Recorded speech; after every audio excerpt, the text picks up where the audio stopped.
Health corner ವಿಶೇಷ ಕಾರ್ಯಕ್ರಮಕ್ಕೆ ಸ್ವಾಗತ. ನಾನು ಮಾನಸ. ವೀಕ್ಷಕರೇ, ಇವತ್ತಿನ ದಿನಗಳಲ್ಲಿ ಸಾಕಷ್ಟು ಹೆಣ್ಣು ಮಕ್ಕಳು ಸಮಸ್ಯೆಗಳನ್ನು ಫೇಸ್ ಮಾಡ್ತಿದ್ದಾರೆ. ಅದರಲ್ಲೂ ಮಕ್ಕಳಾಗ್ತಾ ಇಲ್ಲ ಅಂತ ಹೇಳಿ ತಮ್ಮ ಕುಟುಂಬವನ್ನು ಎಕ್ಸ್ಟೆಂಡ್ ಮಾಡಬೇಕು, ಆದರೆ ಮಕ್ಕಳಾಗ್ತಾ ಇಲ್ಲ, ಏನು ಮಾಡೋದು ಅನ್ನುವಂತಹ ಪ್ರಶ್ನೆ ಎಲ್ಲರಲ್ಲೂ ಕೂಡ ಕಾಡ್ತಾ ಇದೆ.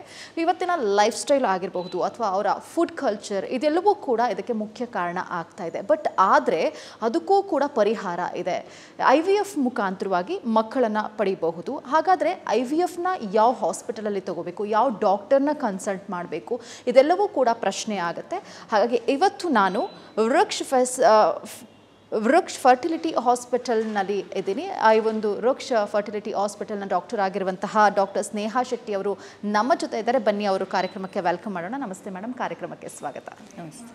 ಓಕೆ ಮೇಡಮ್, ನಾನು ಹೇಳ್ತಾ ಇದ್ದೆ IVF ಮುಖಾಂತರವಾಗಿ ಮಕ್ಕಳನ್ನು ಮಾಡ್ಕೋಬಹುದು ಅಂತ ಹೇಳಿ. ಯಾಕಂದರೆ ತುಂಬ ಜನ ಈ ಒಂದು ಸಮಸ್ಯೆನ ಫೇಸ್ ಮಾಡ್ತಾ ಇದ್ದಾರೆ. ಮಕ್ಕಳಾಗ್ತಾ ಇಲ್ಲ, ಏನು ಮಾಡೋದು, ಏಜ್ ಕೂಡ ಕ್ರಾಸ್ ಆಗ್ತಾ ಇದೆ, ಇದಕ್ಕೆ ಏನು ಕಾರಣ, ಇದೆಲ್ಲ ಸಮಸ್ಯೆಗಳು ಇವತ್ತಿನ ಹೆಣ್ಮಕ್ಳುಗಳು ಫೇಸ್ ಮಾಡ್ತಿರುವಂತಹ ಪರ್ಟಿಕ್ಯುಲರ್ ಸಮಸ್ಯೆ. ಸೊ ಮೊದಲನೇದಾಗಿ ಈ IVF ಅಂತಂದರೆ ಏನು? ತುಂಬ ಜನರಲ್ಲಿ ಡೌಟ್ಸ್ ಇದೆ, IVF ಅಂದರೆ ಏನು ಅಂತ ಹೇಳಿ. ಅದ್ರ ಬಗ್ಗೆ ನಾಲೆಡ್ಜ್ ಕೂಡ ಇಲ್ಲ. ಫಸ್ಟ್ ಹೇಳ್ಬಿಡಿ, IVF ಅಂತಂದರೆ ಏನು, ಆ ಟ್ರೀಟ್ಮೆಂಟ್ ಅಂದರೆ ಏನು? ನಾರ್ಮಲಿ IVF ಅಂದರೆ ಇನ್ ವಿಟ್ರೋ ಫರ್ಟಿಲೈಸೇಷನ್ದು ಶಾರ್ಟ್ ಫಾರ್ಮ್ IVF ಅಂತ. ಸೊ ಇದು ಒಂದು ಬಂಜೆತನ ಅಂತ ಇದು ಯಾವುದು ನಾವು ಕರಿತೀವಲ್ಲ, ಅದು ಒಂದು ತುಂಬ ಕ್ರೂರವಾದ ಶಬ್ದ. ಸೊ ಬಂಜೆತನ ಅಂದ ತಕ್ಷಣ ನಮಗೆಲ್ಲರಿಗೆ ಅದು ಒಂಥರ ಅನಿಸುತ್ತೆ ಅಲ್ಲ. ಸೊ ಯಾರಿಗೆ ಮಕ್ಕಳಾಗ್ತಾ ಇಲ್ಲ, ಅವರು ಏನು ಕಾಂಟ್ರಸೆಪ್ಷನ್ ಏನು ಮಕ್ಕಳಾಗಬಾರ್ದಂತ ಯಾವುದು ಮೆಥಡ್ ಯೂಸ್ ಮಾಡ್ತಾ ಇಲ್ಲ, ಆದರೂ ಅವ್ರಿಗೆ ಮಕ್ಕಳಾಗ್ತಾ ಇಲ್ಲ ಅಂದರೆ ಎಲ್ಲರ IVF ಟ್ರೀಟ್ಮೆಂಟ್ ತೊಗೋಬೇಕು ಅಂತ ಏನೂ ಇರಲ್ಲ. ಸೊ ಅದು ಡಾಕ್ಟರ್ ಎಲ್ಲ ಇವ್ಯಾಲ್ಯೂಯೇಟ್ ಮಾಡಿ ಏನಾದರೂ ಮೇಜರ್ ಪ್ರಾಬ್ಲಮ್ ಇದ್ರೇ IVF ಟ್ರೀಟ್ಮೆಂಟ್ ಅಂತ ಹೇಳ್ತೀವಿ. ಸೊ ನಾರ್ಮಲಿ ಏನಾಗುತ್ತೆ, ಒಂದು ಹೆಂಗಸರಿಗೆ ಪ್ರತಿ ತಿಂಗಳ ಒಂದು ಮೊಟ್ಟೆ ಅನ್ನೋದು ಬೆಳವಣೆ ಆಗ್ತಾ ಇರುತ್ತೆ. ಅದು ಫಾಲಿಕಲ್ ಅಂತ ನಮಗೆ ಇರುತ್ತೆ. ಓವರೀಸ್ 2 ಅಂಡಾಶಯ ಅಂತ ಇರುತ್ತಲ್ಲ, ಆ ಅಂಡಾಶಯನಲ್ಲಿ ಫಾಲಿಕಲ್ಸ್ ಅಂತ ರೌಂಡ್ ವಾಟರ್ ಬಬಲ್ ಥರ ಇರುತ್ತೆ. ಅದರ ಒಳಗಡೆ ಮೊಟ್ಟೆ ಇರುತ್ತೆ. ಸೊ ನಮಗೆ ನಾರ್ಮಲಿ ಮೊಟ್ಟೆ ಅನ್ನೋದು ಕಾಣಿಸಲ್ಲ. ನಮಗೆ ಹೇಗೆ ಬ್ಯಾಕ್ಟೀರಿಯಾ ವೈರಸ್ ಕಾಣಿಸಲ್ಲ, ಅದನ್ನು ಮೈಕ್ರೋಸ್ಕೋಪಿಕ್. ಸೊ ಮೊಟ್ಟೆ ಅನ್ನೋದು ನಮ್ಗೆ ಕಾಣಿಸಲ್ಲ. ಸೊ ಇದು ಒಂದು ಫಾಲಿಕಲ್ ಪ್ರತಿ 1 ತಿಂಗಳು ದೊಡ್ಡದಾಗಿ ರಪ್ಚರ್ ಆಗುತ್ತೆ. ಸೊ ಆ ರಪ್ಚರ್ ಆಗುವಾಗ ಅದರಲ್ಲಿ ಮೊಟ್ಟೆ ಇದ್ದರೆ ಅದೂ ರಿಲೀಸ್ ಆಗುತ್ತೆ. ಸೊ ಅದು ಹೋಗಿ ಕಣನ ಸೇರಿ ಹಸ್ಬೆಂಡ್ ವೈಫ್ ಆ ಟೈಮ್ನಲ್ಲಿ ಸೇರಿದರೆ ಅವಾಗ ಇದು ಭ್ರೂಣ ಅನ್ನೋದು ಟ್ಯೂಬ್ನಲ್ಲಿ ಫಾರ್ಮ್ ಆಗುತ್ತೆ. ಆ ಭ್ರೂಣ ಬಂದು ಗರ್ಭಾಶಯನಲ್ಲಿ ಕೂತ್ಕೊಂಡಿದ್ರೆ ಅದು ಒಂದು ಹೆಲ್ದಿ ಪ್ರೆಗ್ನೆನ್ಸಿ ಆಗಿ ಗ್ರೋ ಆಗುತ್ತೆ. ಸೊ ಇದು ನಾರ್ಮಲ್ ಆಗಿ ಆಗಬೇಕು. ಸೊ IVFನಲ್ಲಿ ನಾವು ಏನು ಮಾಡ್ತಾ ಇದ್ದೀವಿ ಅಂದರೆ ಒಂದು ಸ್ವಲ್ಪ ಮೆಡಿಸಿನ್ಸ್ ಕೊಡ್ತೀವಿ, ಟ್ಯಾಬ್ಲೆಟ್ಸ್, ಇಂಜೆಕ್ಷನ್ಸ್ ಎಲ್ಲ ಕೊಟ್ಬಿಟ್ಟು ಫಾಲಿಕಲ್ಸ್ ಓವರೀಸ್ನಲ್ಲಿ ಅಂದರೆ ಅಂಡಾಶಯನಲ್ಲಿ ಎಷ್ಟು ಫಾಲಿಕಲ್ಸ್ ಇದೆ ಎಲ್ಲ ಫಾಲಿಕಲ್ಸ್ನ ನಾವು ದೊಡ್ಡ ಮಾಡಿಬಿಡ್ತೀವಿ. So all the follicles are grown, ಎಲ್ಲ ಫಾಲಿಕಲ್ಸ್ ಎಲ್ಲ ರೆಡಿ ಆಗುವಾಗ right side and left side ready ಆಗಿದ್ದಾದಮೇಲೆ ಒಂದು ಚಿಕ್ಕ ಪ್ರೊಸೀಜರ್, ಡೇ ಕೇರ್ ಪ್ರೊಸೀಜರ್ ಇರುತ್ತೆ, ಎಗ್ ಪಿಕಪ್ ಅಂತ. ಅದು ಅಂಡರ್ ಎನೆಸ್ಥೀಶಿಯಾ ಅಂದರೆ ಪ್ರಜ್ಞೆ ತಪ್ಪಿಸೋದು ಮಾತ್ರೆ ಕೊಟ್ಬಿಟ್ಟು ಕೆಳಗಿಂದ ವೆಜೈನಾ ಮೂಲಕವಾಗಿ ನಾವು ಸ್ಕ್ಯಾನ್ನಲ್ಲಿ ನೋಡ್ಕೊತಾ ಹೋಗಿ ಆ ಫಾಲಿಕಲ್ ಫ್ಲೂಯಿಡ್ನ ತೆಗಿತೀವಿ. ಈಗ ನಮಗೆ ಕಣ ಇದೆಯಾ ಇಲ್ಲ ಅಂತ ಹೇಗೆ ಗೊತ್ತಾಗುತ್ತೆ? ಅವರು ಹೋಗಿಬಿಟ್ಟು ಹಸ್ಬೆಂಡ್ಸ್ ಎಲ್ಲ ಸೀಮನ್ ಅನಾಲಿಸಿಸ್ ಅಂತ ಸೀಮನ್ ಪರೀಕ್ಷೆ ಕೊಡ್ತಾರೆ. ಅದು ನಾವು ಮೈಕ್ರೋಸ್ಕೋಪ್ನಲ್ಲಿ ನೋಡಿದರೆ ನಮಗೆ ಕಣ ಇದೆಯಾ ಇಲ್ಲ ಗೊತ್ತು. ಬಟ್ ಹೆಂಗಸರಿಗೆ ಹೇಗೆ ಆ ಫಾಲಿಕಲ್ ಫ್ಲೂಯಿಡ್ ನಾವು ತೆಗೆದಿದ್ರೇ ಅದು ಮೈಕ್ರೋಸ್ಕೋಪ್ನಲ್ಲಿ ನೋಡಿದರೆ ಮೊಟ್ಟೆ ಇದೆಯಾ ಇಲ್ಲ ಅಂತ ಗೊತ್ತಾಗುತ್ತೆ. ಸೊ ಆ ಮೊಟ್ಟೆನ ಕಣ ಜೊತೆ ನಾವು ಹಾಕಿ ಯಾವುದು ಭ್ರೂಣ 3 to 5 ಡೇಸ್ ನಾವು ಲ್ಯಾಬ್ನಲ್ಲಿ ಅದನ್ನು ಗ್ರೋ ಮಾಡ್ತೀವಿ.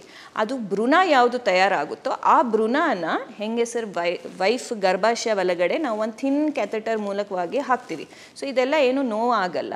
ಸೊ ಈ ಪ್ರೊಸೀಜರ್ನ ಮೊಟ್ಟೆ ತೆಗೆಯೋದು, ಕಣ ಹಾಕಿ ಭ್ರೂಣ ತಯಾರು ಮಾಡೋದು, ಆ ಭ್ರೂಣನ ಗರ್ಭಾಶಯ ಇಡುವುದು, ಇದನ್ನ IVF ಪ್ರೊಸೀಜರ್ ಅಂತ ಹೇಳ್ತೀವಿ. ಓಕೆ, ಇನ್ನು IVF ಅಂದ ತಕ್ಷಣ ತುಂಬ ಜನಕ್ಕೆ ಭಯ ಇರುತ್ತೆ. ಯಾಕಂದರೆ ಆ ಕಾಸ್ಟ್ ಹೇಗಿರುತ್ತಪ್ಪ, ನಮಗೆಲ್ಲ ಆಗುತ್ತಾ IVF ಟ್ರೀಟ್ಮೆಂಟ್ ತೆಗೆದುಕೊಳ್ಳೋದಕ್ಕೆ ಅಂತ ತುಂಬ ಜನದಲ್ಲಿ ಆ ಪ್ರಶ್ನೆ ಇದೆ. ಈ ಕಾಸ್ಟ್ ಹೇಗಿರುತ್ತೆ? ಸಾಮಾನ್ಯ ಪೀಪಲ್ ಕೂಡ ಅದನ್ನು ತಗೋಬೋದಾ IVF ಟ್ರೀಟ್ಮೆಂಟ್ನ? ನಾರ್ಮಲಿ IVF ಅನ್ನೋದು is a expensive treatment definitely. But ಈಗ ಸದ್ಯಕ್ಕೆ ತುಂಬ ಇನ್ಶೂರೆನ್ಸ್ ಕಂಪನೀಸ್ ಎಲ್ಲ ನಿಮಗೆ ಹೆಲ್ಪ್ ಮಾಡ್ತಾ ಇದ್ದಾರೆ.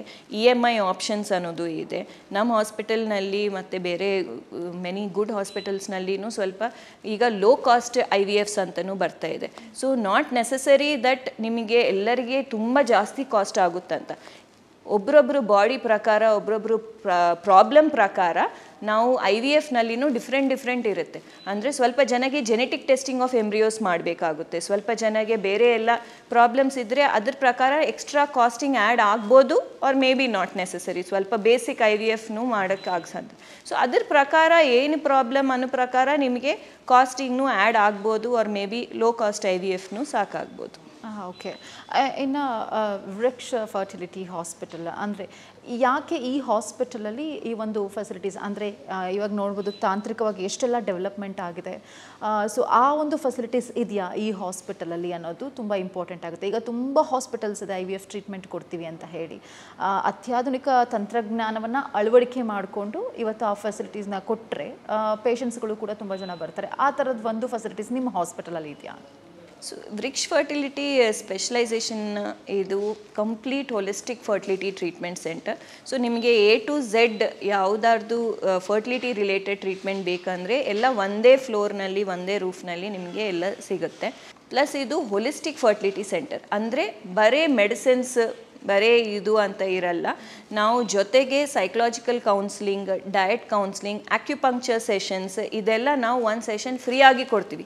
ಯಾಕಂದರೆ ನಿಮ್ಗೆ ಎಷ್ಟಿರುತ್ತೆ ಮಕ್ಕಳಾಗಬೇಕು ಟ್ರೀಟ್ಮೆಂಟ್ ತೊಗೊಂಡಿದ್ರೆ ಅಂತ ಅಷ್ಟೇ ನಮಗೂ ಇರುತ್ತೆ. So we want to make sure that all aspects ಎಲ್ಲ ನಾವು ಕವರ್ ಮಾಡಿ ಸಕ್ಸಸ್ ರೇಟ್ ಇಂಪ್ರೂವ್ ಮಾಡಬೇಕು ಅಂತ. ಯಾಕಂದರೆ ಯಾವುದೇ ಟ್ರೀಟ್ಮೆಂಟ್ ಇರಲಿ 100% ಸಕ್ಸಸ್ ಅಂತೂ ಇರಲ್ಲ. ಸೊ ಅದು ದೈವಶಕ್ತಿ ಅನ್ನೋದು ಬಂದು ನಾವು 100% ನಾವು ಪ್ರಾಣ ಕೊಡ್ತೀವಿ ಅಂತ ಯಾರೂ ಹೇಳಕ್ಕೆ ಬರಲ್ಲ, ಅದು ಎಷ್ಟು ಇದ್ರೂ. ನಮ್ಮದು ಸ್ಪೆಷಲೈಸೇಷನ್ ಏನಂದರೆ ನಮ್ಮ ಟೀಮ್, ಸೊ ಎಂಬ್ರಿಯಾಲಜಿ ಟೀಮ್ ಇರಲಿ, ಮೇಲ್ ಫರ್ಟಿಲಿಟಿ ಸ್ಪೆಷಲೈಸೇಷನ್ ಟೀಮ್ ಇರಲಿ, ನಮ್ಮದು ಫೀಮೇಲ್ ಫರ್ಟಿಲಿಟಿ ಸ್ಪೆಷಲೈಸೇಷನ್, ನಮ್ಮ team of doctors, nurses, staff ಎಲ್ಲರೂ, ಅದ್ರ ಜೊತೆಗೆ ನಮ್ಮದು ART ಸ್ಪೆಷಲೈಸೇಷನ್ ಎಕ್ವಿಪ್ಮೆಂಟ್ಸ್ ಎಲ್ಲ ಇರಲಿ, state of art infrastructure, plus ಎಲ್ಲ ಲೇಟೆಸ್ಟ್ ಅಡ್ವಾನ್ಸ್ಮೆಂಟ್ ಟೆಕ್ನಿಕ್ಸ್ ಎಲ್ಲ ನಮಗೆ ಇಲ್ಲಿ ಒಂದು ರೂಫ್ನಲ್ಲೇ ಒಂದು ಸೆಂಟರ್ನಲ್ಲೇ ನಿಮಗೆ ಸಿಗುತ್ತೆ. ಸೊ ಇದು ಟ್ರೀಟ್ಮೆಂಟ್ ವೈಸ್ ಇರಲಿ, ಪ್ಲಸ್ ನಿಮಗೆ ಬೇರೆ ಹೋಲಿಸ್ಟಿಕ್ ಅಪ್ರೋಚಸ್ ಜೊತೆಗೆ we try to improve the success rates. Okay madam, ಈಗ IVF ಟ್ರೀಟ್ಮೆಂಟ್ ಅಂತ ಬಂದಾಗ ಯಾಕೆ ಈಗ 80% ಅಷ್ಟು ತುಂಬ ಜನ IVF ಟ್ರೀಟ್ಮೆಂಟ್ ಮುಖಾಂತರನೇ ಮಕ್ಕಳನ್ನು ಮಾಡ್ಕೊಳ್ತಾ ಇದ್ದಾರೆ, ಯಾಕೆ ಈ ರೀತಿಯಾದಂತಹ ಒಂದು ಸಿಚುವೇಶನ್ ಇವತ್ತು ನಮ್ಮ ಸೊಸೈಟಿನಲ್ಲಿ ಕ್ರಿಯೇಟ್ ಆಗಿದೆ ಅಂತ ಹೇಳಿ? ಬಿಕಾಸ್ ಈ ಲೈಫ್ ಸ್ಟೈಲ್ ಇರ್ಬೋದು, ನಾನು ಆಗಲೇ ಹೇಳ್ತಾ ಇದ್ದೆ ಫುಡ್ ಕಲ್ಚರ್, ಲೈಫ್ ಸ್ಟೈಲ್ ಅದು ಕಾರಣ ಆಗಿದೆಯಾ? ಫಸ್ಟ್ ಡೆಫಿನೆಟ್ಲಿ ನೀವು ಹೇಳಿದ ಥರ life style is definitely a very important factor. ಹಿಂದಿನ ಕಾಲ ನಾವು ಬೇಸಿಕ್ ಊಟ ಮಾಡಿದ್ದೂ ಅಷ್ಟು ಪೆಸ್ಟಿಸೈಡ್ಸ್, ಅಷ್ಟು ಪೊಲ್ಯೂಷನ್ ಅಷ್ಟೆಲ್ಲ ಇದ್ರಿಲ್ಲ. ಈಗ ನಮ್ಮದು ಅದು ಪೆಸ್ಟಿಸೈಡ್ಸ್, ಪೊಲ್ಯೂಷನ್ ಅದೆಲ್ಲ ಒಂದು ಕಾರಣ, ಬಟ್ ಅದ್ರ ಜೊತೆಗೆ normal human beings lifestyle ಈಗ ನೀವು ನೋಡಿದರೆ ಎಷ್ಟು ಸ್ಟ್ರೆಸ್ ಅಲ್ಲ, stress is become a part of our jobs, travel, and then ಎಷ್ಟು ಜನಗೆ ನಾರ್ಮಲ್ ಕೋವಿಡ್ ಆದಮೇಲೆ ನಾವು ನೋಡ್ತಾ ಇದ್ವಿ, be it because of the virus or because of the immunisation or whatever, ಈಗ ತುಂಬ ಜಾಸ್ತಿ ಅವೇರ್ನೆಸ್ನೂ ಇದೆ. ಈ ಥರ ಮೀಡಿಯಾ ಕಾರ್ಯಕ್ರಮವಾಗಿ ಇರಲಿ ಆರ್ ವಾಟ್ ಎವರ್ ಮೂಲಕವಾಗಿ ಸೆಲೆಬ್ರಿಟೀಸ್ನೂ ಬಂದು ಹೇಳ್ತಾ ಇದ್ದಾರೆ, ನಾವು IVF ಮಾಡ್ಕೊಂಡಿದ್ವಿ, ಸರೋಗೆಸಿ ಮಾಡಿಸ್ಕೊಂಡಿದ್ವಿ, ಎಗ್ ಫ್ರೀಸಿಂಗ್ ಮಾಡಿಸಿದ್ವಿ. ಸೊ ಅವೇರ್ನೆಸ್ ಅನ್ನೋದು ಜಾಸ್ತಿ ಆಗ್ತಾ ಇದೆ. ಸೊ ಜನನು ಅವರು ಓಕೆ ಮಕ್ಕಳಾಗ್ತಾ ಇಲ್ಲ, ಒಂದು 10 ವರ್ಷ ನೋಡೋಣ ಅಂತ ಇಲ್ಲ, ಅವರು 1-2 ವರ್ಷ ನೋಡಿ ಆಗ್ತಾ ಇಲ್ಲ ಅಂದರೆ ಡಾಕ್ಟರ್ ಹತ್ರ ಹೋಗಬೇಕು ಅಂತ ಆ ಅವಗಾನ ಅವ್ರಿಗೆ ಇದೆ. ಸೊ ಆ ಥರ ಅವೇರ್ನೆಸ್ ಇದೆ. Plus definitely lifestyle factors, definitely lot of other factors ಇನ್ಫ್ಲೂಯೆನ್ಸಸ್ನೂ ತುಂಬ ಜಾಸ್ತಿ ಬಿಕಾಸ್ ಆಫ್ ಎಷ್ಟೆಲ್ಲ ಸೆಡೆಂಟ್ರಿ ಲೈಫ್ ಸ್ಟೈಲ್. ಅಂದರೆ ಅವರು ಈಗ ಹೋಗಿ ಬರೀ ಕೂತ್ಕೊಂಡು ಕೆಲಸ ಮಾಡೋದು ಜಾಸ್ತಿ ಇದೆ, ಆರ್ ಅದರ್ ಎಕ್ಸ್ಟ್ರೀಮ್ ಹೋಗಿ ತುಂಬ ಜಾಸ್ತಿ ಎಕ್ಸಸೈಸ್ ಮಾಡೋದು ಅಲ್ಲ, ಜಿಮ್ ಅಂತ ತುಂಬ sudden weight loss, not taking good food ಎಲ್ಲ, ಈ ಪ್ರೋಟೀನ್ ಶೇಕ್ಸ್ ಅನ್ನೋದು ಅದು ಇದು ಅಂತ ಎಲ್ಲ unhealthy food habits, not sleeping properly, ಸರಿಯಾಗಿ ನಿದ್ದೆ ಮಾಡ್ತಾ ಇಲ್ಲ, ಆ್ಯಂಡ್ ದೆನ್ ಇದು ಸ್ಮೋಕಿಂಗ್, ಆಲ್ಕೋಹಾಲ್, ಡ್ರಗ್ ಅಬ್ಯೂಸ್, ಇಷ್ಟೆಲ್ಲ ಮುಂಚೆ 10 ವರ್ಷ ಹಿಂದ್ಗಡೆ ನೀವು ನೋಡಿದರೆ ಅಷ್ಟೆಲ್ಲ ಇದ್ರಿಲ್ಲ. So all these are contributing. ಇದೆಲ್ಲ ಸೇರಿಬಿಟ್ಟು ತುಂಬ ಜಾಸ್ತಿ ಫರ್ಟಿಲಿಟಿ ಇಶ್ಯೂಸ್ ಅನ್ನೋದು ಬರ್ತಾ ಇದೆ. ಅದು ಬರೇ ಓನ್ಲಿ ಫೀಮೇಲ್ಸ್ನಲ್ಲಿ ಅಂತ ಇಲ್ಲ, ಫೀಮೇಲ್ಸ್ ಆ್ಯಂಡ್ ಮೇಲ್ಸ್ ಇಬ್ಬರಿಗೆ. ಓಕೆ. ಇನ್ನು IVF ಟ್ರೀಟ್ಮೆಂಟನ್ನು ತೆಗೆದುಕೊಳ್ಳೋದಕ್ಕೆ ಏಜ್ ಫ್ಯಾಕ್ಟರ್ ಏನಾದರೂ ಇರುತ್ತಾ? ಪರ್ಟಿಕ್ಯುಲರ್ ಏಜ್ ಫ್ಯಾಕ್ಟರಲ್ಲೇ ಅಷ್ಟರಲ್ಲಿ ತೆಗೆದುಕೊಳ್ಬೇಕು, ಆಮೇಲೆ ಆ ಒಂದು ಏಜನ್ನ ಕ್ರಾಸ್ ಆಗಿಬಿಟ್ರೆ IVF ಟ್ರೀಟ್ಮೆಂಟ್ ಸಾಧ್ಯ ಆಗೋದಿಲ್ಲ ಅಂತ ಏನಾದರೂ ಇದೆಯಾ? ಆ ಥರ IVF ಟ್ರೀಟ್ಮೆಂಟ್ ಇವ್ರಿಗೆ ಮಾಡಬಾರ್ದು ಅವ್ರಿಗೆ ಮಾಡಬಾರ್ದು ಅಂತ ಏನಿಲ್ಲ. ಬಟ್ ART ರೂಲ್ಸ್ ಪ್ರಕಾರ ನಮ್ದೀಗ ART ರಿಜಿಸ್ಟರ್ಡ್ ಸೆಂಟರ್ಸ್ ನಲ್ಲೇ ನೀವು IVF ಮಾಡಿಸ್ಕೋಬೇಕು. ಸೊ ART ಅಂದರೆ assisted reproductive technology. Central government ಈಗ ಸ್ವಲ್ಪ ರೂಲ್ಸ್ ಲೇ ಡೌನ್ ಮಾಡಿದರು. Wife age more than 50 years ಇದ್ದರೆ, husband age more than 55 years ಇದ್ದರೆ ನಾವು ಟ್ರೀಟ್ಮೆಂಟ್ ಅನ್ನೋದು ಅವರಿಗೆ ಕೊಡಬಾರ್ದು. ಸೊ ಅದು ಒಂದು ಗೈಡ್ಲೈನ್ ಇದೆ.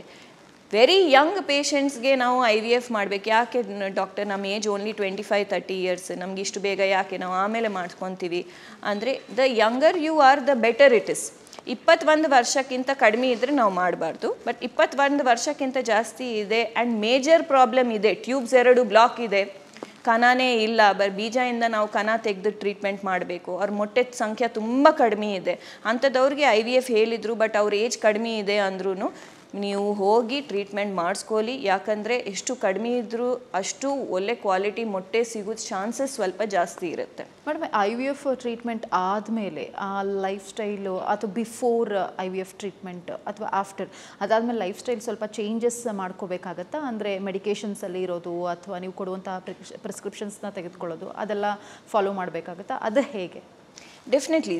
IVF ಟ್ರೀಟ್ಮೆಂಟ್ ಅನ್ನೋದು ನಾನು ಇದಕ್ಕೆ ಮುಂಚೆ ಹೇಳಿದ ಥರ it has to be a holistic approach. ಅಂದರೆ ನಾವು ಬರೇ ಮಾತ್ರೆ ಕೊಟ್ಟರೆ ನೀವು ಮಾತ್ರೆ ತೊಗೋಬೇಕು ಕರೆಕ್ಟಾಗಿ, ಅದ್ರ ಜೊತೆಗೆ ನೀವು ಮಾನಸಿಕವಾಗಿ ಹೇಗಿದ್ದೀರಿ, you have to be very positive, relaxed ಆಗಿ ಇರಬೇಕು. ಅದಕ್ಕೆ ನಾವು ಸೈಕಲಾಜಿಕಲ್ ಕೌನ್ಸ್ಲಿಂಗ್, ಡಯಟ್ ಕೌನ್ಸ್ಲಿಂಗ್, ಊಟದಲ್ಲಿ ಯಾವುದು ನೀವು ತಿನ್ನಬೇಕು, ತಿಂದರೆ ಒಳ್ಳೆ ಕ್ವಾಲಿಟಿ ಎಗ್ ಸ್ಪರ್ಮ್ ಆಗೋಕ್ಕೆ ಚಾನ್ಸ್ ಜಾಸ್ತಿ ಇರುತ್ತೆ, ಅದು ಚೇಂಜಸ್ ಏನೇನು ಮಾಡಬೇಕು ಅನ್ನೋದು ನಾವು ಕೌನ್ಸ್ಲಿಂಗ್ ಮಾಡ್ತೀವಿ, ಪ್ಲಸ್ ನಾವು ಸ್ವಲ್ಪ ಹೇಳ್ತೀವಿ.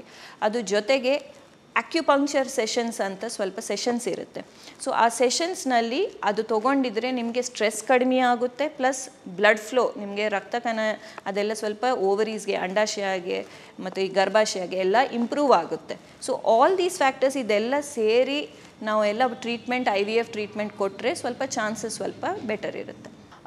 ಇನ್ನು ಒಂದು IVF ಟ್ರೀಟ್ಮೆಂಟ್ ತೆಗೆದುಕೊಳ್ಬೇಕಾದಂತಹ ಸಂದರ್ಭದಲ್ಲಿ ಪತಿ ಪತ್ನಿ ಇಬ್ಬರೂ ಇರಬೇಕಾಗತ್ತಾ? ಹೇಗೆ ಅವ್ರದ್ದು ಒಂದು ಸಪೋರ್ಟ್ ಇರಬೇಕಾಗತ್ತಾ ಬರೀ ಹುಡುಗಿರು? ಆಮೇಲೆ ತುಂಬ ಜನಕ್ಕೆ IVF ಟ್ರೀಟ್ಮೆಂಟ್ ತೆಗೆದುಕೊಂಡ್ರೂ ಕೂಡ ಅವ್ರಿಗೆ ಆ ಮಗು ಆಗ್ತಾ ಇರೋದಿಲ್ಲ. ಆ ಒಂದು ಕೇಸಸ್ಸು ಕೂಡ ಈಗ ತುಂಬ ಜಾಸ್ತಿ ಆಗ್ತಾ ಇದೆ. ಯಾಕೆ ಅದು ಅಂತ ಹೇಳಿ. ಫಸ್ಟ್ ಕ್ವೆಶನ್ ನಿಮ್ಮದು ಹಸ್ಬೆಂಡ್ ವೈಫ್ ಇಬ್ಬರು ಇರಬೇಕಂದ್ರೆ definitely we want husband semen sample, ಕಣ ಸ್ಯಾಂಪಲ್ ಕೊಡಬೇಕಾಗುತ್ತೆ. ಅದು 2 ಸಲ ಯೂಶ್ವಲಿ ನಾವು ಕೇಳ್ತೀವಿ. ಒಂದು ಮೊಟ್ಟೆ ತೆಗೆಯೋದು ದಿನ ಅವ್ರು ಕೊಡಬೇಕು. ಬಟ್ ಒಂದು ಸ್ಯಾಂಪಲ್ ನಾವು ಮುಂಚೆನೇ ಸೀಮೆನ್ ಫ್ರೀಸಿಂಗ್ ಮಾಡಿ ಇಟ್ಬಿಡ್ತೀವಿ. ಯಾಕಂದರೆ ಅವ್ರು ಕೊಡೋದು ದಿನ ಇಫ್ ಇನ್ ಕೇಸ್ ಅಕಸ್ಮಾತ್ ಅವ್ರಿಗೆ ಕೊಡ್ಲಿಕ್ಕೆ ಆಗಿಲ್ಲ, ಅವ್ರ ಸ್ಯಾಂಪಲ್ ಚೆನ್ನಾಗಿಲ್ಲ ಅಂದರೆ ಒಂದು ಸ್ಯಾಂಪಲ್ ನಮಗೆ ಬ್ಯಾಕಪ್ ಥರ ಇರಬೇಕಂತ ಒಂದು ಸ್ಯಾಂಪಲ್ ಸೀಮೆನ್ ಫ್ರೀಸಿಂಗ್ ಮಾಡಿ ಇಟ್ಬಿಡ್ತೀವಿ. ಸೊ ಹಸ್ಬೆಂಡ್ ಇದ್ದರೆ better. If in case sometimes ಏನಾಗುತ್ತೆ, ಈಗ ಸ್ವಲ್ಪ ಜನ ತುಂಬ ದೂರದಿಂದ ಬರ್ತಾ ಇರ್ತಾರೆ, ಔಟ್ ಆಫ್ ಇಂಡಿಯಾಯಿಂದ ಬಂದು ಟ್ರೀಟ್ಮೆಂಟ್ ತೊಗೋತಾರೆ, ಇಲ್ಲಾಂದರೆ ಬೇರೆ ಸ್ಟೇಟ್ಸಿಂದ ಬಂದು ಟ್ರೀಟ್ಮೆಂಟ್ ತೊಗೋತಾರೆ. ಅವ್ರಿಗೆ ಇಲ್ಲಿ ಇರ್ಲಿಕ್ಕೆ ಆಗಲ್ಲ ಹಸ್ಬೆಂಡ್ಸ್ಗೆ. ಅವರು ಬಂದು ವೈಫ್ ಜೊತೆ ಬಂದು ಸ್ವಲ್ಪ ದಿನ ಇಟ್ಬಿಟ್ಟು ಹೋಗ್ತಾರೆ. ಅಂಥದ್ದವರು ಇಲ್ಲಿ ಒಂದು ಸ್ಯಾಂಪಲ್ ಫ್ರೀಸಿಂಗ್ ಕೊಟ್ಬಿಟ್ಟು they can go back. So ಆ ಫ್ರೋಝನ್ ಸ್ಯಾಂಪಲ್ನ ನಾವು ಯೂಸ್ ಮಾಡಿ ಮೊಟ್ಟೆನಲ್ಲಿ ಹಾಕಿ ಭ್ರೂಣ ಮಾಡಿ ಟ್ರೀಟ್ಮೆಂಟ್ ಪ್ಲ್ಯಾನ್ ಮಾಡ್ಬೋದು. ಎರಡನೇದು ತುಂಬ IVF ಸೈಕಲ್ಸ್ ಫೇಲ್ ಆಗೋದು, ಈ ಥರ ಕೇಸಸ್ನು ನಾವು ತುಂಬ ಜಾಸ್ತಿ ನೋಡ್ತಾ ಇದ್ದೀವಿ. ಬಿಕಾಸ್ ಇಷ್ಟೆಲ್ಲ IVF ಸೆಂಟರ್ಸ್ ಈಗ ಇದೆ. ಸೊ ಅದರಲ್ಲಿ ಹೋಗಿ ಅವ್ರು ಟ್ರೀಟ್ಮೆಂಟ್ ತೊಗೊಂಡು ಸಮ್ಟೈಮ್ಸ್ ಪ್ರಾಬ್ಲಮ್ ಯಾಕೆ ಟ್ರೀಟ್ಮೆಂಟ್ ಮಾಡ್ತಾ ಇದ್ದಾರೆ ಅನ್ನೋದು ಗೊತ್ತಾಗೋದು, ಅದು ಇಂಪಾರ್ಟೆಂಟ್. ಫಸ್ಟ್ IVF ಸೈಕಲ್ ಯಾವಾಗಲೂ ನಿಮಗೂ ಫಸ್ಟ್, ನಮಗೂ ಫಸ್ಟ್. ಸೊ ಫಸ್ಟ್ ಸೈಕಲ್ ಆಗಿದ್ದಾದಮೇಲೆ ಡಾಕ್ಟರ್ಗೂ ಒಂದು ಐಡಿಯಾ ಬರುತ್ತೆ, ಯಾಕೆ ಆಗಿಲ್ಲ, ಮೊಟ್ಟೆನಲ್ಲಿ ಪ್ರಾಬ್ಲಮ್ ಇತ್ತಾ, ಕ್ವಾಲಿಟಿ ಆಫ್ ಎಗ್ ಚೆನ್ನಾಗಿದ್ರಿಲ್ಲನ, ಕಣಾದು ಪ್ರಾಬ್ಲಮ್ ಇತ್ತಾ, ಭ್ರೂಣ ತಯಾರಾಗಿದ್ದು ಕ್ವಾಲಿಟಿ ಭ್ರೂಣ ಅದು ಕ್ವಾಲಿಟಿ ತುಂಬ ಕಡಿಮೆ, ಲೋ ಕ್ವಾಲಿಟಿ ಎಂಬ್ರಿಯೋಸ್ ಭ್ರೂಣ ಇತ್ತಾ, ಅದು ಹಾಕಿದ್ದಾದಮೇಲೆ ಆಗಿಲ್ಲನ, ಇಲ್ಲ ಗರ್ಭಾಶಯನಲ್ಲಿ ಏನಾದ್ರು ಪ್ರಾಬ್ಲಮ್ ಇತ್ತಾ, ಗರ್ಭ ಲೈನಿಂಗ್ ಚಲೋ ಇದ್ರಿಲ್ಲ, ಆರ್ ಬ್ಲಡ್ ಫ್ಲೋ ಅದು ಅಷ್ಟು ಚೆನ್ನಾಗಿದ್ರಿಲ್ಲ, ಆವಾಗ ಅವರು ಒಳ್ಳೆ ಭ್ರೂಣ ಹಾಕಿದ್ರು ಆದ್ರೂ ಆಗಿಲ್ಲ ಅಂದರೆ ಗರ್ಭಾಶಯ ಪ್ರಾಬ್ಲಮ್. ಸೊ ಈ ಥರ ಏನು ಪ್ರಾಬ್ಲಮ್ ಇತ್ತು ಅಂತ ಅದು ನಾವು ಫಸ್ಟ್ ಸೈಕಲ್ದು ರಿಪೋರ್ಟ್ಸ್ ಎಲ್ಲ ನೋಡಿದ್ದಾದಮೇಲೆ ನಮ್ಗೆ ಗೊತ್ತಾಗುತ್ತೆ. ಅದರ ಪ್ರಕಾರ ನಾವು ಏನಾದರೂ ಪ್ರೋಟೋಕಾಲ್ ಚೇಂಜ್ ಮಾಡಿ ಇನ್ನೊಮ್ಮೆ ಟ್ರೈ ಮಾಡಬೇಕಾ, ಇಲ್ಲ ಏನು ಮಾಡಿದರೆ ಸ್ವಲ್ಪ ಬೆಟರ್ ರಿಸಲ್ಟ್ ಇರುತ್ತೆ ಅಂತ ನಾವು ನೋಡ್ಬೋದು. ಓಕೆ ಮೇಡಮ್, ಈಗ IVF ಟ್ರೀಟ್ಮೆಂಟ್ ತೆಗೆದುಕೊಳ್ತಾರಲ್ಲ ಅವ್ರಿಗೆ ಟ್ವಿನ್ಸ್ ಮಕ್ಕಳುಗಳಾಗೋ ಚಾನ್ಸಸ್ ತುಂಬ ಇರುತ್ತೆ. ಸೊ ಅದು ಯಾಕೆ ಆ ರೀತಿ ರಿಸಲ್ಟ್ ಬರುತ್ತೆ ಅಂತ? ಟ್ವಿನ್ಸ್ ಆಗೋದು ಅಂದರೆ ಟ್ವಿನ್ಸ್ ಆರ್ ಟ್ರಿಪ್ಲೆಟ್ಸ್ ಆಗೋದು ಒಂದು ಫ್ಯಾಮ್ಲಿನಲ್ಲಿ ಇರುತ್ತೆ.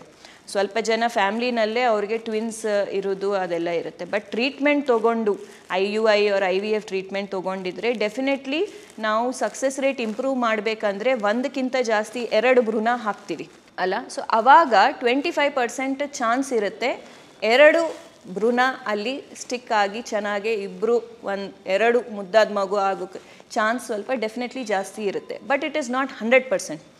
ಎಲ್ಲರಿಗೆ ನಾವು 2 ಹಾಕಿದರೆ ಎಲ್ಲರಿಗೆ ಟ್ವಿನ್ಸ್ ಆಗುತ್ತೆ ಅಂತ ಆ ಥರ ಇರಲ್ಲ. It's only to improve the chances at least ಒಂದಾರ್ದು ಸ್ಟಿಕ್ ಆಗಿ ಚೆನ್ನಾಗಿ ಗ್ರೋ ಆಗುತ್ತೆ ಅಂತ ಅದು ಇರುತ್ತೆ.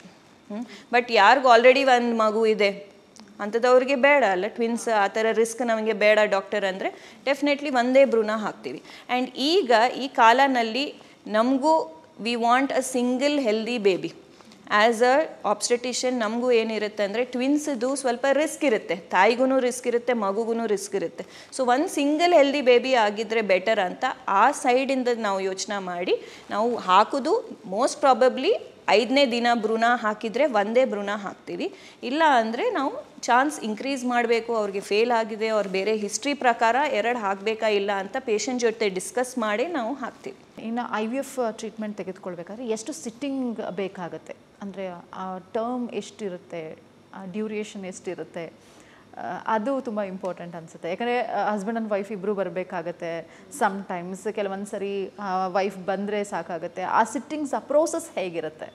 ಸೊ ನಾರ್ಮಲಿ IVF ಸೈಕಲ್ ಅನ್ನೋದು 1 ತಿಂಗಳಿಂದು ಪ್ರೊಸೀಜರ್ ಇರುತ್ತೆ. ಸೊ ಪೀರಿಯಡ್ 2ನೇ ದಿನ ಅಂದರೆ ಮುಟ್ಟಾಗಿ 2ನೇ ದಿನ 3ನೇ ದಿನ ಫಸ್ಟ್ ಹಸ್ಬೆಂಡ್ ವೈಫ್ ಬರಬೇಕು. ನಾವು ಸ್ವಲ್ಪ ಬ್ಲಡ್ ಟೆಸ್ಟ್ ಸ್ಕ್ಯಾನಿಂಗ್ ಅದೆಲ್ಲ ಹೇಳ್ತೀವಿ ಹೆಂಗಸರಿಗೆ. ಹಸ್ಬೆಂಡ್ಗೆ ಸೀಮನ್ ಅನಾಲಿಸಿಸ್ ಕಣ ಪರೀಕ್ಷೆ ಎಲ್ಲ ಮಾಡಿಸಿ ಆಲ್ರೆಡಿ ರಿಪೋರ್ಟ್ಸ್ ಇದೆ ಅಂದ ತಕ್ಷಣ ನಾವು ಏನು ಸಿಸ್ಟ್ ಇಲ್ಲ ಸ್ಕ್ಯಾನ್ನಲ್ಲಿ ಎಲ್ಲ ಚೆನ್ನಾಗಿದೆ ಅಂದರೆ ಇಮಿಡಿಯೇಟ್ಲಿ ನಾವು ಇಂಜೆಕ್ಷನ್ಸ್ ಕೊಡೋದು ಸ್ಟಾರ್ಟ್ ಮಾಡ್ತೀವಿ. ಸೊ ಯೂಶ್ವಲಿ ನಾವು 4 ದಿನಕ್ಕೆ ಒಮ್ಮೆ ಕರಿತೀವಿ. ಮತ್ತು ರಿಪೀಟ್ ಸ್ಕ್ಯಾನ್ ಮಾಡಿ ಚೆನ್ನಾಗಿ ಫಾಲಿಕಲ್ಸ್ ಎಲ್ಲ ಚೆನ್ನಾಗಿ ಗ್ರೋ ಆಗ್ತಾ ಇದೆಯಾ, ನಾವು ಇಂಜೆಕ್ಷನ್ ಡೋಸ್ ಏನಾದರೂ ಚೇಂಜ್ ಮಾಡಬೇಕಾ ಇಲ್ಲ ಹೆಚ್ಚು ಮಾಡಬೇಕಾ ಇಲ್ಲ ಬೇರೆ ಇಂಜೆಕ್ಷನ್ ಏನಾದರೂ ಆ್ಯಡ್ ಮಾಡಬೇಕಾ ಅಂತ ಎಲ್ಲ ಡಿಸೈಡ್ ಮಾಡೋಕ್ಕೆ 4 ಡೇಸ್ಗೆ ಒಮ್ಮೆ ಸ್ಕ್ಯಾನಿಂಗ್ಗೆ ಕರಿತೀವಿ. ಎಷ್ಟು ದಿನ ಇಂಜೆಕ್ಷನ್, ಎಷ್ಟು ಸಲ ಸ್ಕ್ಯಾನಿಂಗ್ ಅಂದರೆ ಯೂಶ್ವಲಿ ಅರೌಂಡ್ 2 to 3 ಸ್ಕ್ಯಾನ್ಸ್ ಆಗುತ್ತೆ. ಇಂಜೆಕ್ಷನ್ಸ್ ಮೋಸ್ಟ್ಲಿ 8 ಇಂದ 10 ದಿನ ತನಕ ಇಂಜೆಕ್ಷನ್ಸ್ ಇರುತ್ತೆ. ಇದು ಅಪ್ರಾಕ್ಸಿಮೇಟ್ಲಿ. ಸ್ವಲ್ಪ ಜನಗೆ ಬೇಗ ರೆಡಿ ಆಗುತ್ತೆ, 8 ದಿನದಲ್ಲೇ ರೆಡಿ ಆಗುತ್ತೆ. ಸ್ವಲ್ಪ ಜನಕ್ಕೆ 12 ಡೇಸ್ 13 ಡೇಸ್ನೂ ಹೋಗ್ಬೋದು ಇಂಜೆಕ್ಷನ್ಸ್. ಸೊ ಅದು ನಿಮ್ಮ ಬಾಡಿ ಪ್ರಕಾರ ರೆಸ್ಪಾನ್ಸ್ ಪ್ರಕಾರ ಇರುತ್ತೆ. ಸೊ ಇದು ಎಲ್ಲ ಫಾಲಿಕಲ್ಸ್ ರೆಡಿ ಆಗಿದ್ದಾದಮೇಲೆ ನಿಮಗೆ ನೈಟ್ ಟ್ರಿಗರ್ ಇಂಜೆಕ್ಷನ್ ಅಂತ ಒಂದು ಕೊಡ್ತೀವಿ. ಅಂದರೆ ಫೈನಲ್ ಇಂಜೆಕ್ಷನ್ ಮೆಚುರೇಷನ್, ನಿಮ್ಮ ಮೊಟ್ಟೆ ಮೆಚ್ಯೂರ್ ಆಗಬೇಕಂತ. ಅದಾದಮೇಲೆ 36 ತಾಸು ಆದಮೇಲೆ ಅಂದರೆ 36 hours ಆದಮೇಲೆ ನಾವು ಮೊಟ್ಟೆ ತೆಗೆಯೋದು ಅಂಡರ್ ಎನೆಸ್ಥೀಶಿಯಾ ಆ ಪಿಕಪ್ ಪ್ರೊಸೀಜರ್ ಅನ್ನೋದು ಮಾಡ್ತೀವಿ. ಆ ಪಿಕಪ್ ಪ್ರೊಸೀಜರ್ ದಿನ ನೀವು ಬೆಳಿಗ್ಗೆನೇ ಬರಬೇಕು, ಖಾಲಿ ಹೊಟ್ಟೆನಲ್ಲಿ ಬರಬೇಕು. ಆ್ಯಂಡ್ ಸಂಜೆಗೆ ನೀವು ಮನೆಗೆ ಹೋಗ್ಬೋದು. ಸೊ ಹಾಸ್ಪಿಟಲ್ನಲ್ಲೇ ಇರಬೇಕು ಅಡ್ಮಿಷನ್ ಅಂತ ಆ ಥರ ಏನಿರಲ್ಲ. So usually on an average 4 ಸಲ ನೀವು ಹಾಸ್ಪಿಟಲ್ಗೆ ಬರಬೇಕು. ಆ್ಯಂಡ್ ಹಸ್ಬೆಂಡ್ ವೈಫ್ ಜೊತೆಗೆ ಬರಬೇಕು ಅಂದರೆ usually on period 2nd day 3rd ಡೇಗೆ ಬರಬೇಕಾಗುತ್ತೆ. ಯಾಕಂದರೆ ನಾವು ಸ್ವಲ್ಪ ಡೀಟೇಲ್ ಆಗಿ ಎಕ್ಸ್ಪ್ಲೇನ್ ಮಾಡ್ತೀವಿ ಎಲ್ಲ ಪ್ರೊಸೀಜರ್ ಸ್ಟೆಪ್ಸ್ ಎಲ್ಲ ಆ್ಯಂಡ್ ಪ್ಲ್ಯಾನ್ ಕೊಡ್ತೀವಿ. 2ನೇದು ಯಾವ ದಿನ ನಾವು ಮೊಟ್ಟೆ ತೆಗಿತೀವೋ ಆ ದಿನ ಹಸ್ಬೆಂಡ್ನೂ ಇರಬೇಕು. ಯಾಕಂದರೆ ಫ್ರೆಶ್ ಸೀಮನ್ ಸ್ಯಾಂಪಲ್ ಕೊಟ್ಟರೆ ಸ್ವಲ್ಪ ಬೆಟರ್ ಇರುತ್ತೆ. ಸೊ ಈ 2 ದಿನ ಇರಬೇಕು. ಆಮೇಲೆ ಭ್ರೂಣ ಒಂದ್ಸಲ ರೆಡಿ ಆಗಿದ್ದಾದಮೇಲೆ ಗರ್ಭ ಲೈನಿಂಗ್ನೂ ಚೆನ್ನಾಗಿದೆ ಅಂದರೆ 3 ಇಂದ 5 ದಿನ ಆದಮೇಲೆ ಸೇಮ್ ತಿಂಗಳಿನಲ್ಲೇ ನಾವು ಭ್ರೂಣ ಟ್ರಾನ್ಸ್ಫರ್ನು ಮಾಡ್ಬೋದು. ಅಕಸ್ಮಾತ್ ಲೈನಿಂಗ್ ಚೆನ್ನಾಗಿಲ್ಲ ಆರ್ ಅದು ರಕ್ತ ಫ್ಲೋ ಗರ್ಭಾಶಯನಲ್ಲಿ ಚೆನ್ನಾಗಿಲ್ಲ ಆರ್ ಭ್ರೂಣ ತುಂಬ ಜಾಸ್ತಿ ಮೊಟ್ಟೆ ಬಂದಿದೆ, ಓವರೀಸ್ ತುಂಬ ದೊಡ್ಡದಿದೆ ಅಂದರೆ ಅಂಥದ್ದವ್ರಿಗೂ ನಾವು ಸೇಮ್ ತಿಂಗಳು ಟ್ರಾನ್ಸ್ಫರ್ ಅನ್ನೋದು ಮಾಡಲ್ಲ.